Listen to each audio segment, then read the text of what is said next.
how to get or create different emojis on Snapchat. Hello everyone, I'm here to guide you how you can get friend emojis on your Snapchat. So first of all, you have to make sure that you have the latest version of your Snapchat. If not, then you have to go to your Play Store and search for the Snapchat here. So if you see the update available, you have to go for the open option and open up your app here.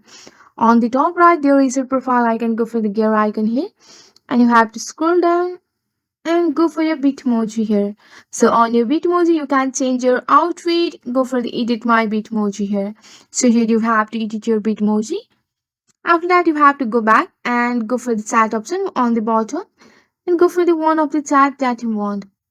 So after that, on the bottom, there is your emoji option. You have to go for that here. So here you can see your friend emojis on your Snapchat. So you can send your friend emojis here. So with the help of this simple step, you can easily get your friend emojis on your Snapchat. That's it for today. If you like this video, please hit that like button and subscribe for more. I will see you in the next one. Thank you.